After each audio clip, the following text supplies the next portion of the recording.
Dans ce document à savoir numéro 7, nous allons parler de doublé électronique.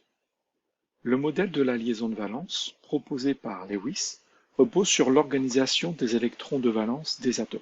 Les électrons de valence, ce sont les électrons qui sont dans la couche la plus éloignée du noyau, la couche qui contient des électrons la plus éloignée du noyau, et en fait ce sont ceux qui vont apporter la réactivité chimique.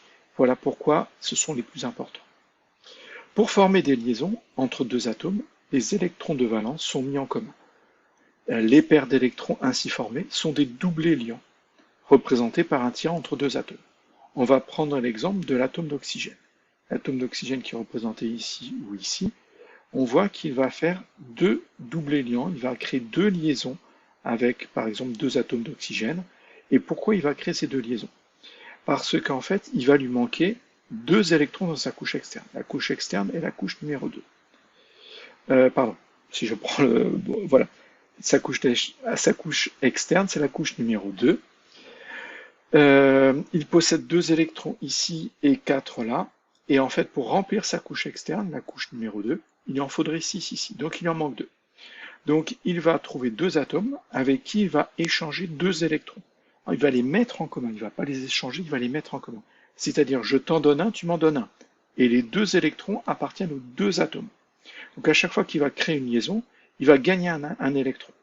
Donc, s'il fait deux liaisons, donc s'il lui manque deux électrons pour saturer sa couche externe, il va créer deux liaisons, et donc il va avoir deux doublés liants, c'est-à-dire les tirets qui lient deux atomes différents. Ensuite, les électrons de valence qui ne participent pas à ces liaisons se regroupent par paires autour de l'atome dont ils sont issus, formant des doublés non liants, représentés par un tiret autour d'un atome. Pourquoi on représente ces électrons? Parce qu'ils vont avoir une importance. Ils vont avoir une importance dans la réactivité chimique de la molécule, parce que maintenant l'atome est lié, l'atome d'oxygène était lié à d'autres atomes, donc fait partie d'une molécule, et ces doublés non liants, ces électrons qui pour l'instant n'ont pas servi à faire de liaison, auront un intérêt. Donc il faut les représenter. On a donc représenté pour l'atome d'oxygène, on a représenté 4 électrons, les deux qu'il avait gagnés et deux qu'il avait mis en commun avec un. Donc on a représenté en fait 4 électrons. Donc là il est passé à 6, hein, on est d'accord, il est passé à 6 électrons ici. Donc on avait 6 et 2, 8. On en a représenté 4, parce que ce sont des doublés en représentant ces deux doublés liants. Donc il en reste 4 autres à mettre.